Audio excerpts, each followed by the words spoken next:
Hello. I think we're live. I see a red light. Hi, everyone. Welcome to our broadcast today. I'm your host, Dr. James Simmons, board certified nurse practitioner and founder of Ask the NP. As a reminder, as we start this, please, the information provided during this event is for educational purposes only, all right? If you have any questions regarding medical conditions or treatment plans, things like that, please consult your physician or primary care provider. Okay, disclaimer's done. Let's get to the fun. Let's get started. And look who it is. It's Dr. Robin Henderson. It's been too long. It's been way too long. Oh, Dr. James, it is so good to see you. I've been looking forward to my therapy session with you today. As have I, very much so. And I'm in a little bit of a different environment right now, but I think we're still doing okay. I think we're all right here. Yours looks fantastic as always. Oh, thank you, thank you, thank you. So It's a pleasure to be with you. Yeah, it's a pleasure to be with you as well. And kind of like the environment I was in, or my morning on a micro level, lots of things that were unplanned happened today. So how do I plan for the unplannable for my specific day? But more broadly, that is our topic of the day today. How do we plan for the unplannable? So, and I think we sort of think about this in terms of like a COVID standpoint, like a pandemic standpoint, but then also as that trickles down into other sort of like micro things in our life. So before we get started on planning for the unplannable, or how do we approach that, Doc Robin, for those who do not know you, please introduce yourself to the audience. Well, I am Dr. Robin Henderson. I am a psychologist by training. I am the chief executive of behavioral health for Providence Health System here in the Oregon region. I am also the chief clinical officer of Work to Be Well, which is our youth mental health prevention and education arm that really allows us to explore all the different things related to mental health. I love to talk about mental health. And I really like this topic about how do you plan for the unplannable. I'm curious where we go today. I'm really curious where we go to, and you and I can go off on tangents, which is great, and I think everyone enjoys that. So let's just start there, right? So it's November. Mm-hmm. Most people got locked down in March, right? So what are we at? 20 months? 20 months of experiencing this pandemic. If it has taught all of us anything, Doc Robin, it is that we need to be able to plan for the unplannable, but where in the heck do we begin with that? You know, you're so right. It has taught all of us that planning for the unplannable, the unexpected, when I think it's a really great way to say this. When my daughter came home from spring break in college in March, or high school, I'm sorry, she was in high school. She's a sophomore in college now. Whoa. I know. She came home from school for spring break and never went back to high school. Talk about the unplannable, right? Yeah. Talk about all the things that you don't expect. And everybody had to pivot and figure out what's important and what's not important. And that really is the best place to start. In anything, whether it's a big, huge thing like high school graduation or a little thing like, a dinner party. What's important about the experience and what's not so important? And that's a multi-layered thing to unpack. But that's really where this conversation starts, is figuring out what's your end game? What's your end goal? What do you want from the experience? And then when the unplanned happens, how do you make the best of the unplanned so that you still get what it is that you and the people you love want out of it?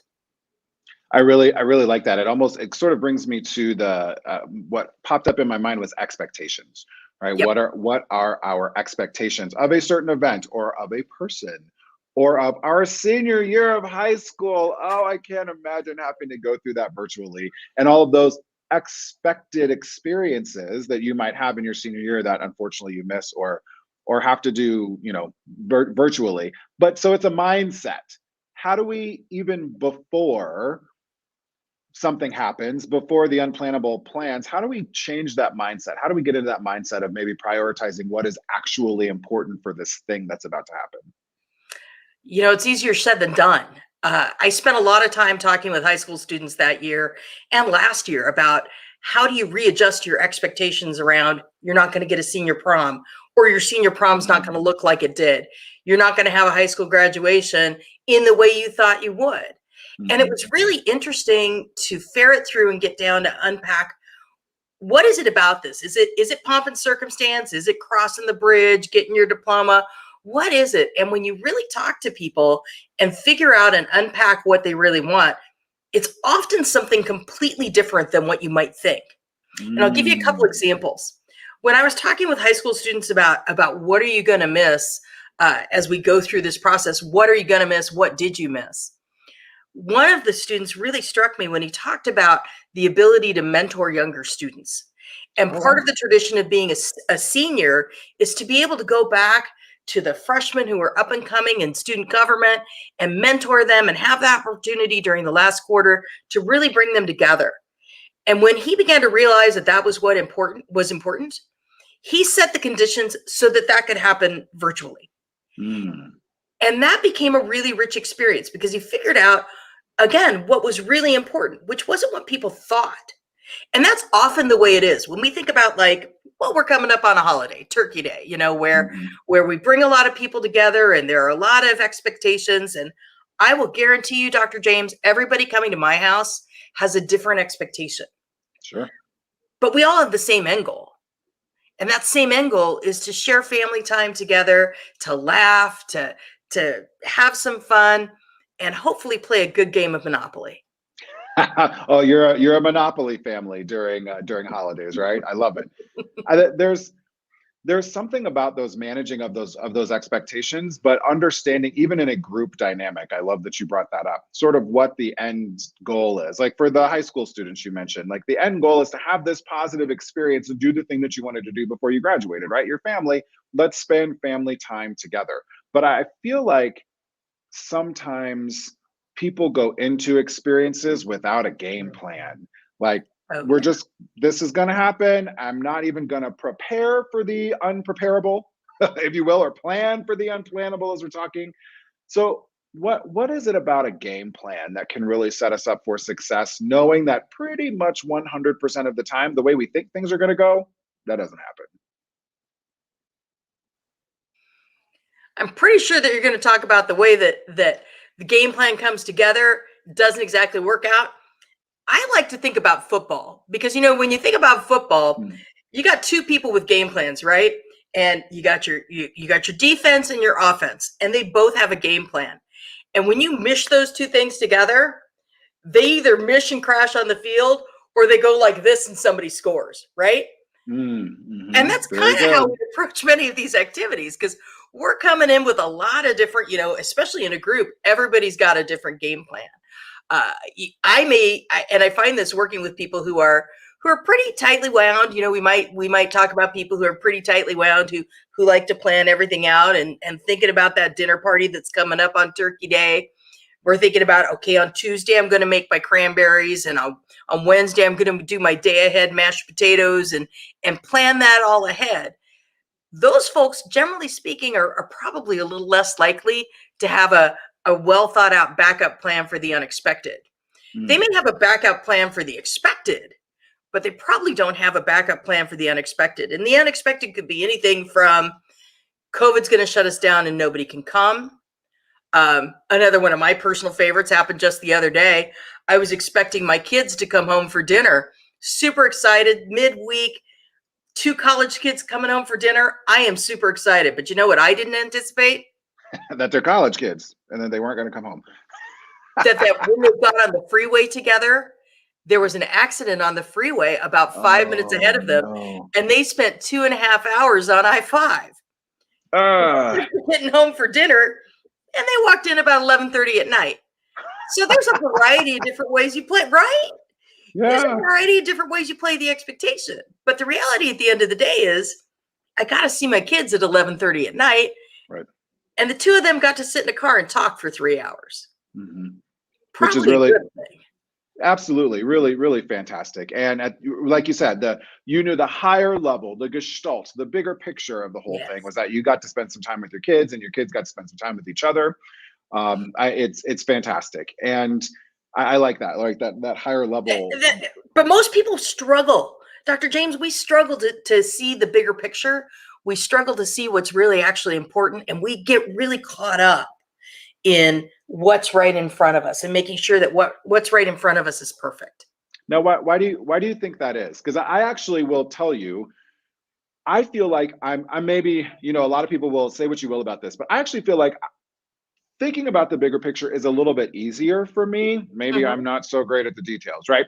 But what about what about the people who are a little bit more hyper focused on the things that are right in front of us? How do you shift your thinking?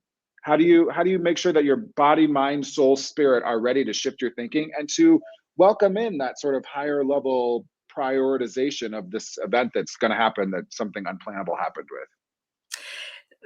That's a really great question because a lot of times that's where those mindfulness techniques come in, where you got to take a breath, you got to take a breather, you got to stop getting all wound up. And I hear, again, work a lot with high school students who will talk about getting all wound up and getting all wound up. And when something goes in and stops you from being wound up, right? Something unexpected happens and all of a sudden everything you planned, your best laid plans, go to heck in a handbasket. Hmm. That shift in perspective can be hard. And sometimes it takes somebody else to look at you and say, you know what? I get that you're upset. It's not going the way you wanted, but look at what we do have. Hmm. And I appreciate it when people do that for me because I can get wound up about stuff, taking it out of the holiday season. I can look at like a project I've got running and it's going really, really well. And then all of a sudden somebody throws a wrench in it and the project's not going to happen the way I wanted it to. It can take somebody else looking at me saying, there's a little silver lining in here. Mm. Maybe this didn't happen for you here, but if you look at it this way, maybe it could be something completely different. So finding Mhm. the beauty in the broken. I love that. Have you ever heard that Oh, tale that talks about the pottery, the cracked pottery, and you fill the cracked pottery in with gold and it becomes a different piece? wow. No, I haven't, but I mean, I love that. I think that's fantastic that it wasn't this same molded piece of pottery that you originally started with or that you really thought you were going to have, but look at what ended up happening even after it was broken. And that's that kind of idea that we have to get to. And sometimes it takes somebody else, a good friend, somebody with a little different perspective to help us stop seeing what's happening to me and Mm. seeing what's happening to everything. It's Mhm. really easy to get focused on the impact on me. It's harder sometimes for some of us to get focused on the impact on the whole. Oh, which is so important because everything we do, the actions that we take, the actions that we don't take, all of the things that Yeah. we do impact everyone around us. They really do. And sometimes when you can remove from yourself, I think, and look at we say this all the time, the bigger picture, right? But if you Yeah. think about that, there are people involved in the bigger picture. Like, how are you affecting your loved ones, your family, your community, et cetera? It can make looking at that bigger picture a little bit easier. I want to say welcome to everyone who's here. If you are just tuning in, by the way, we're about halfway through. We are on YouTube and LinkedIn and Facebook, and I don't know where else. We're like all over the place. We're live global. I am Dr. James Simmons. This is Dr. Robin Henderson. We are talking about planning for the unplannable. And we appreciate you joining us. If you have questions, comments, concerns, drop them down in the chat. We got some folks in the background who are going to get those questions out to us. So, Doc Robin, I'm going to turn it just a little bit more serious. Yeah. So, a lot of times there are unexpected tragedies, Yeah. illnesses, things like the COVID-19 pandemic. Um, what are some of the best ways, maybe even in that initial moment when you hear that news, or something that's a little bit more serious that involves someone's health or a tragedy? How do you sort of plan to cope with those things? I really appreciate you bringing it back to what happens when something, when we have a tragedy, when we have an unexpected event that happens, whether it's COVID or an illness or something like that. Something that happens often happens to someone close, or even a breakup, which can be similarly something that's really, really jarring. And first things first, when something happens that's unexpected, tragic, is figure out where you are. Take a minute, take a breath, Mm. take a piece for you. Take time to figure out what is the impact in here, and let's take the example of what happens when someone passes away. And often in the COVID-19 world, that did happen for a lot of people, but there's also many of us have aging parents. There's the life cycle of life that happens.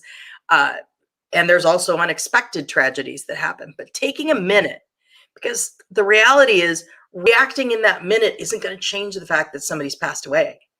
Mm-hmm. But you taking a minute to stop and center yourself and figure out where you're at in this, to begin to take that in and figure out what that means for you, can help you figure out how it is not only that you deal with the situation itself, but you deal with other people around you. Mm. And that's a hard thing to do, especially if you're a caretaker. I'm a caretaker, right? My natural inclination is to take care of everybody else before I take care of me. Mm-hmm. But I have to remember that if I don't put on my own oxygen mask, I can't help you with yours. How can you help everybody else? Yeah, exactly. And I feel like that's such a simple thing, Doc Robin, that people can really grab onto and hold on to. Yep. When something really intense, when the biggest of the unplanned events happen in our lives, okay, I know I can do this one thing, and that one thing is to just stop and breathe and take measure, just like head to toe, just like let me analyze where I am, mind, body, soul, spirit, just the whole thing. Let me see where I am to start before I go anywhere else. And I find that to be really interesting. You know, I remember my father died about a decade ago, and he had cancer and had been sick for some time and had lived an amazingly wonderful, wonderful life.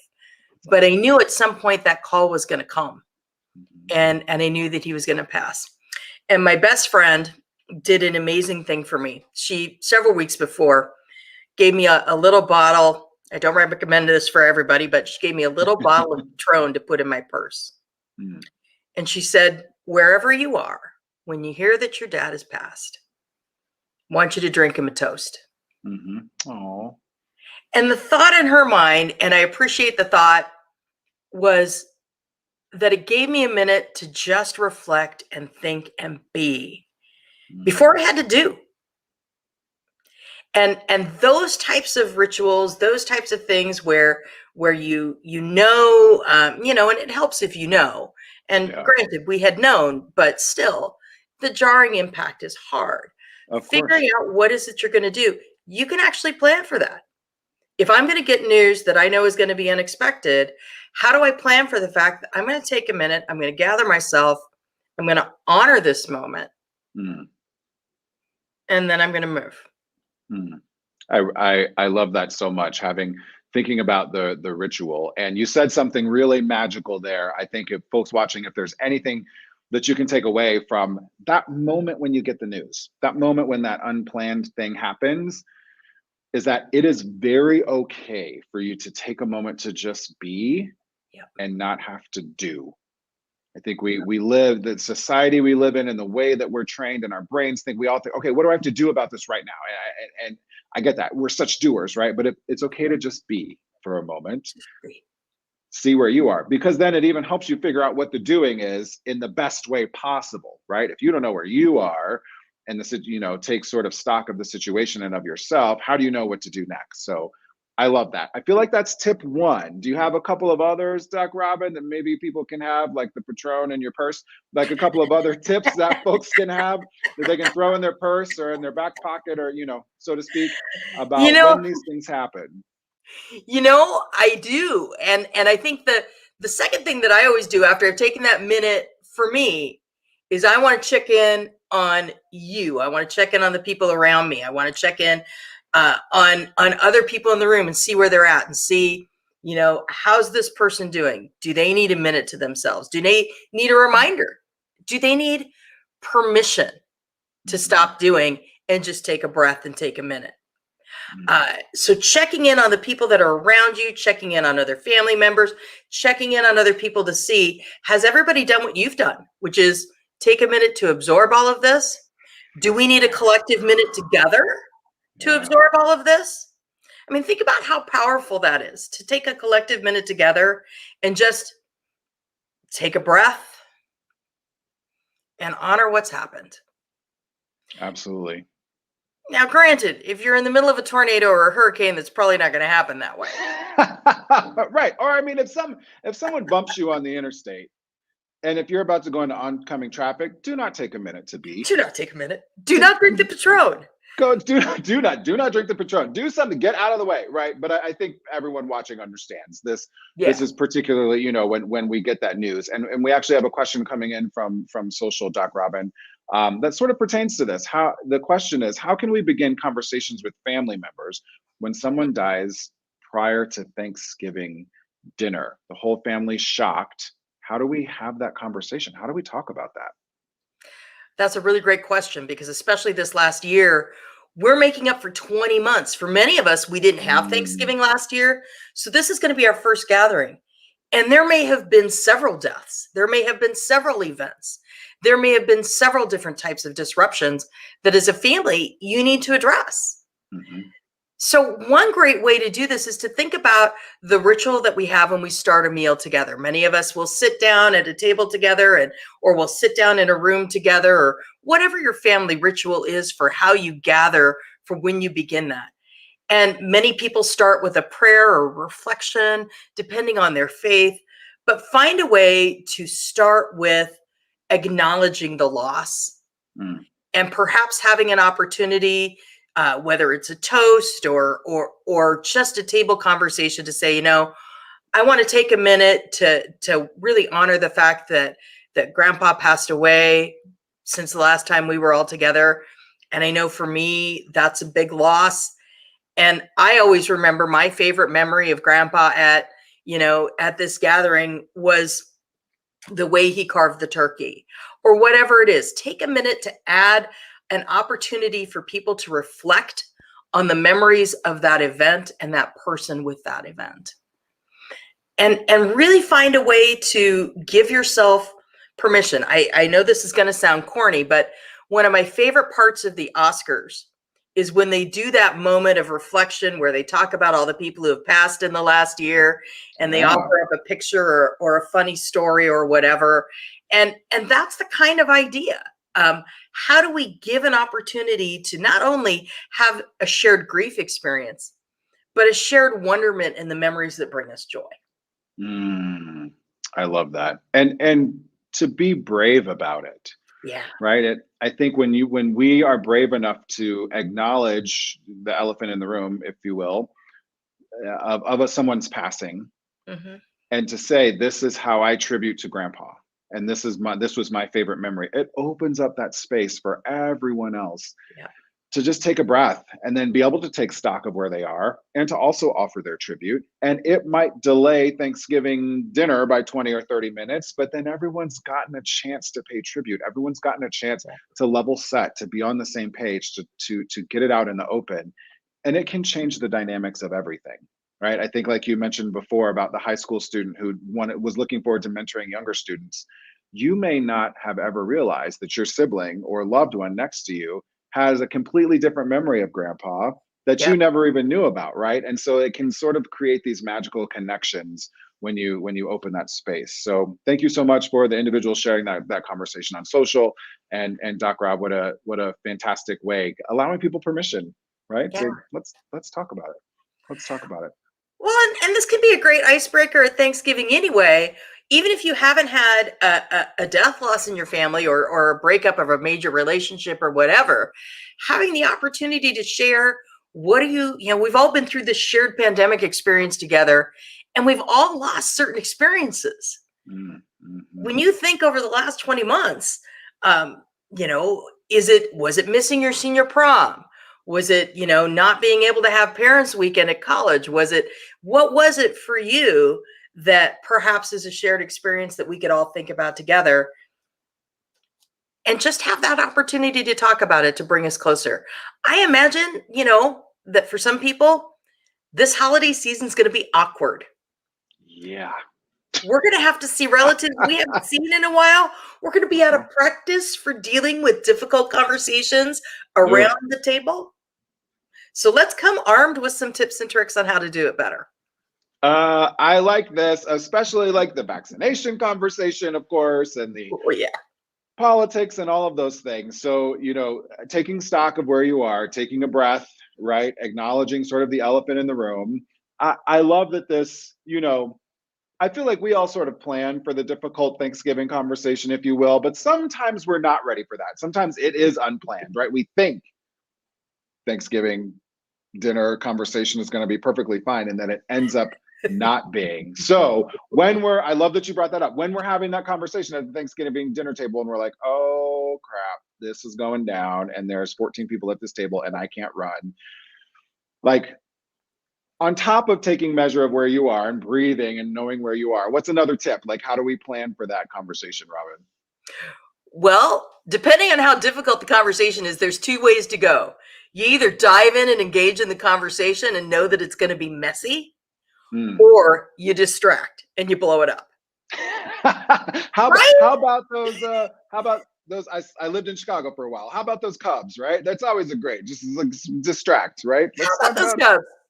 Football. Oh my gosh! Did you know that Billy over here joined Poi Club? Do you know what Poi Club is? Have you ever seen a fire dancer? That's a good distraction, man. Nothing distracts you better than fire dancing. Look at this video of my child fire dancing, right? Right here. Hey, Billy, would you like to demonstrate fire dancing at the Thanksgiving table? Probably. Okay, that's a bridge too far. Maybe not inside, maybe in the backyard afterwards. But I mean, that's okay. You sort of are giving folks, Doc Robin, the green light to kind of blow up the conversation a little bit if they need to. Yeah, because we don't have to have all the dirty, messy conversations at the table. And to be honest with you, some people are probably going to have their feelings hurt a little bit. It's really super helpful to, if you see somebody who's having a tough time with a conversation, either with the fact that it changed and they feel cut off, or the fact that the conversation, made them uncomfortable and they didn't want to engage, having a private conversation in another room and saying, I hear you, I see you. I just didn't feel that this was the time, but I promise we're going to make time when we can talk about this. I just didn't think over the dinner table was it.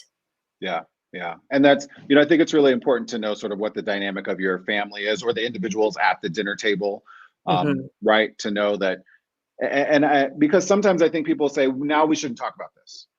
Right. But what's important to finish that with is, when can we talk about it? Because if someone is bringing it up, a lot of times they're just needing to be acknowledged about how they feel about something. And so, hey, Bob, Uncle Bob, everybody's got Uncle Bob, right? Uncle Bob, I love this. I totally want to hear your thoughts. Let's not talk about it now, but I promise you, over pumpkin pie, you and I are going to sit outside and I want to hear all about it. Or exactly. Yeah. And how you can, it's easier to have difficult conversations in a dyad or a triad, but 14, 15 people with a difficult conversation, someone's going to get hurt. Yeah, and the snarky comments come in, and and then there's too many knives around. People could throw things like not a fan of that at all. So this kind of leads me into one of my other questions here, and we just have about 90 seconds left or so. Folks watching, if you have any other questions, please drop them in the comments. We'll grab them real quick while we have Doc Robin's time. So that does lead me though into, Doc Robbins, when is it okay to just know that the plan is completely done? So like even other than Thanksgiving, and just blow it up, right? There is no backup, there is no whatever. We're completely blowing up this plan. We're going with plan zero. There is none. I'm so glad you brought that back up, because it takes me back to what you were talking about you being a 30,000 foot person. You've got the goal in mind. You got the 30,000 feet. You have no idea how to get the 29,990 feet below it to there. Exactly, right? When the whole thing blows up, the best thing in that moment is to find the humor, find the gold, find the humor, and find the Grubhub or the DoorDash or whatever it is that you need to do. Really, the turkey's frozen. Let's order Chinese, let's go. Let's just get in a car and go for Chinese food or whatever it is that we're going to do. But when, the vacation is, and I'll give you a great example. During the pandemic, I was going to head to Mexico with a friend of mine, and I found out 4 days before we left that my passport was expired. Oh no. So for about 24 hours, we tried to salvage this vacation. We tried everything we could. And finally, we just kind of had to call it and go, wasn't meant to be. We're going to do something else at another time. I'm sad. I'm bummed. Go enjoy Cabo. And having the ability to let go and realize that sometimes the universe is going to tell you that now's not the time to do this is okay. It is okay. I love that. I love that you brought it back to the universe too. Your connection with the universe or God, if you're a faith person of faith or any of those things, right? Sometimes you're just like, all right, this is the universe is telling me that, I got to let this go. Yep. And Doc Robin, we have to let this conversation go. We're right at 30 minutes. Oh my gosh, look at that. Look at that. Most of the time I go way over, right? But I know we're good. We just nailed it. We're right at 30 minutes. I do want to thank you so much. It has been too long since we've done this. I think we get to do it again soon. I hope. I hope, Dr. James, I love talking with you. And I really, really love talking with our viewers about how we can take mental health and really bring it into our daily life and really make it part of who we are. It's really simple. You said it so well.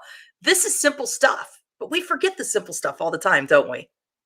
Oh my gosh, we most certainly do. So keep it simple, the other S word, right? That sometimes people say. That'll be the takeaway, right? And I love the just take a moment to be. Don't feel like you have to do when the Yep. unplanned happens in your life. So thank you everybody for watching. Taking if you're on the West Coast, I guess, taking a little bit of your lunch hour with us. This is a whole series that Providence does. Lots of different topics on LinkedIn, YouTube, Facebook. So be sure to follow on all of those platforms so you never miss out and never miss a fun conversation like this, because nobody has more fun than we do, right, Doc Robin? That's right, Dr. James. I can't wait to see you again soon. Absolutely. I'm the same way. Please make sure you follow Providence on social media, at Providence on Twitter, and under Providence Health System on Instagram, Facebook, and LinkedIn. And of course, if you're looking for help with your mental health or other medical advice, please visit providence.org. Thank you all so much. Enjoy your day. Thank you. Be well.